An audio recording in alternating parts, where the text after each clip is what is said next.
नमस्कार बंधुरा Bengal easy food 2.0 सबाइके स्वागत जानिए आमी मुनि। आज जे रेसिपिटा आपनादेर साथे शेयर करब सेटा हलो काकड़ा दिए कचु शाक रान्ना। এই আইটেমটা প্রচণ্ড লোভনীয় এবং খুব সুন্দর একটা আইটেম। ভিডিওটা সম্পূর্ণ দেখুন, আশা করি ভালো লাগবে। দেখুন, প্রথমেই আমি কচু শাকগুলোকে দেখাচ্ছি। কচু শাক কেটে নিয়ে এসেছি, এই দেখুন। এই কচু শাকগুলোকে আমি কেটে নেব, একদম ছোট ছোট পিস করে নেব, আঁশগুলো ছাড়িয়ে নেব, গায়ে একটা পাতলা আঁশ থাকে, ওটাকে ছাড়িয়ে নেব। আর কাঁকড়াগুলোকে দেখাচ্ছি। এই যে তেলে কাঁকড়া, এই তেলে কাঁকড়া কীভাবে কাটে আগের ভিডিওতে আমি দেখিয়েছি, আমি সেইভাবেই কেটে নেব। দেখুন, একদম জ্যান্ত কাঁকড়া আমি কেটে নেব। এই যে দেখুন, কচু শাকটাকে আমি কেটে নিয়েছি, গায়ে আঁশগুলো ছাড়িয়ে ছোট ছোট পিস করে নিয়েছি। আর এই যে কাঁকড়াটাকে কেটে নিয়েছি। এই কচু শাক দিয়ে কাঁকড়া দিয়ে রান্নাটা কিভাবে করব সব কিছু আপনাদেরকে দেখিয়ে দিচ্ছি।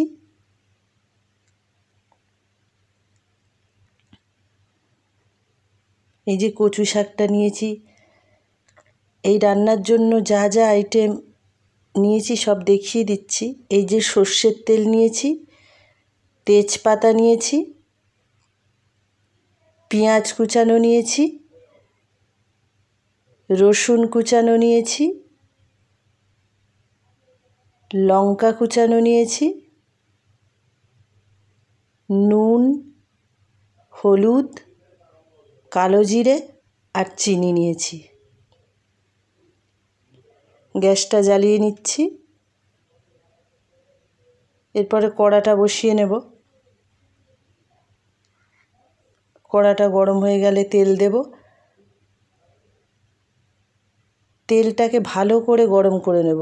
যদিও কচু শাক রান্না করতে গেলে বেশি তেলের প্রয়োজন হয় না, কাঁকড়াটাকে ভাজবো, কাঁকড়া দিয়ে করব বলেই একটু তেল নিলাম বেশি করে। কাঁকড়াটাকে প্রথমেই ভালো করে ভেজে নেব।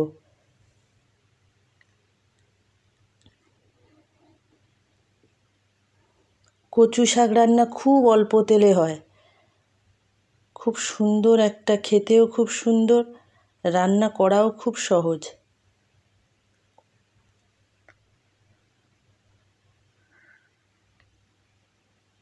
কাঁকড়াগুলো ভাজা হয়ে গেছে, তুলে নিলাম। এরপর সামান্য একটু তেল দেব।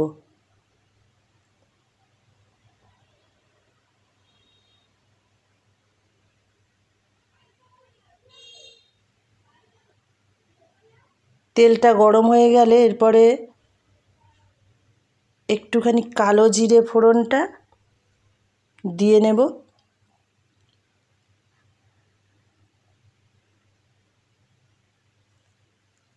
তেজপাতাটা দিচ্ছি, দুটো তেজপাতা একটু ছিঁড়ে দিলাম। আর এই কালো জিরে ফোড়নটা দিচ্ছি। কালো জিরেটা হাতে ঘষে ভালো করে তারপর দেব, যাতে গন্ধটা খুব সুন্দর হয়। কালো জিরের একটা খুব সুন্দর গন্ধ আছে।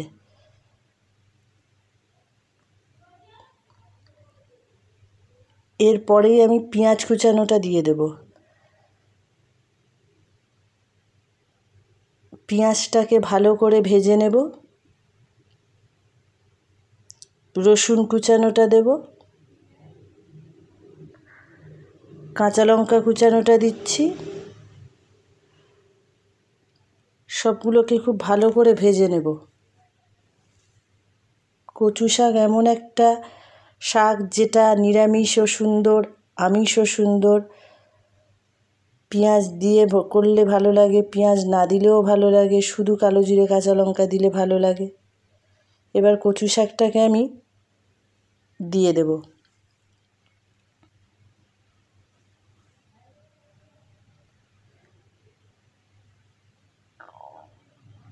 কচু শাক হাফ মতো দিয়ে একটুখানি খুন্তি দিয়ে উলট পালট করে নেব।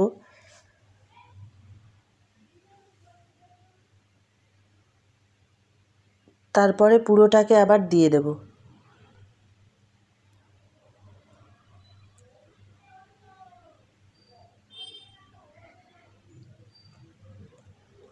পুরো কচু শাকটাকে এবার আমি দিয়ে দিলাম।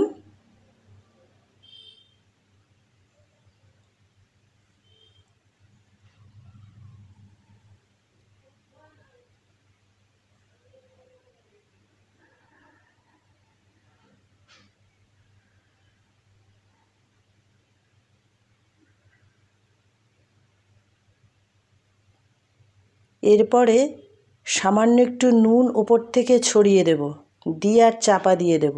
কচু শাক খুব ফুলে থাকে তো, একটু সামান্য নুন দিয়ে চাপা দিয়ে দিলে চাপাটা খোলার সঙ্গে সঙ্গে হাওয়াটা যেই পায় একদম নরম হয়ে যায়। এই দেখুন,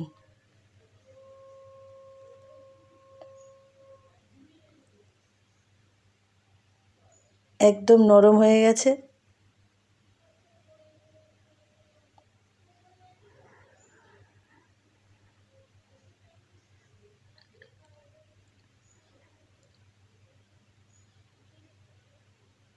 ভালো করে একটুখানি কষিয়ে নেব পেঁয়াজ রসুনের সাথে শাকটাকে।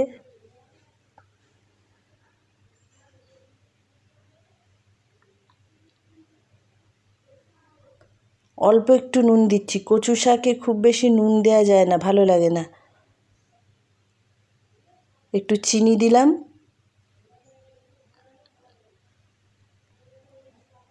আর একটু হলুদ দিচ্ছি প্রয়োজন মতো। হলুদ না দিলেও কচু শাক ভালো লাগে, আমি কাঁকড়াটা দেবো বলেই একটু হলুদ দিলাম। এই নুন হলুদের সাথে শাকটাকে ভালো করে মিক্সড করব।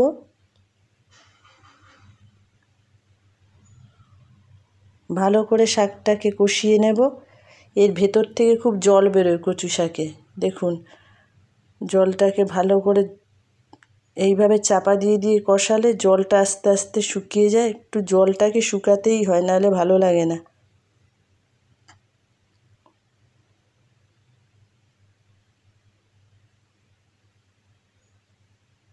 দেখুন কতটা কমে গেল শাকটা।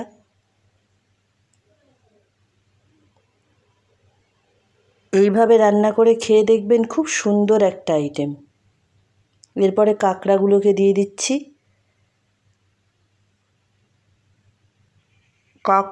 কাঁকড়াটাকে দিয়ে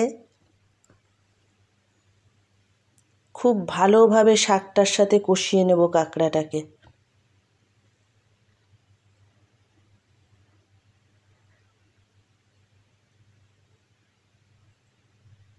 কচু শাকের ভেতরে যে একটা জলা জলা ভাব থাকে, সেই জলা জলা ভাবেই কাঁকড়াটা সিদ্ধ হয়ে যায়, ওর জন্য আলাদা করে জল ফল দিতে হয় না।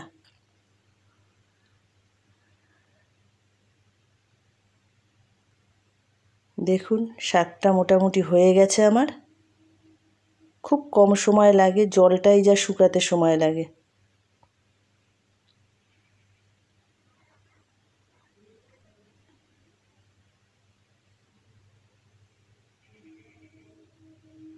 নুন মিষ্টি আপনাদের মনের যেরকম লাগবে সেরকম দেবেন।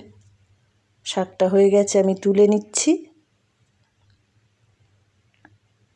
দেখুন কি সুন্দর শুকনো। ভিডিওটা ভালো লাগলে একটা সাবস্ক্রাইব করে পাশের বেল আইকনটি প্রেস করে অল করে রাখবেন নেক্সট ভিডিও সবার আগে দেখার জন্য। ভিডিওটা ভালো লাগলে লাইক শেয়ার করবেন। ভিডিও সম্পর্কে কিছু জানতে চাইলে বা আমাকে কিছু জানাতে হলে অবশ্যই কমেন্ট বক্সে কমেন্ট করে জানাবেন। ভালো থাকবেন, সুস্থ থাকবেন। Thank you.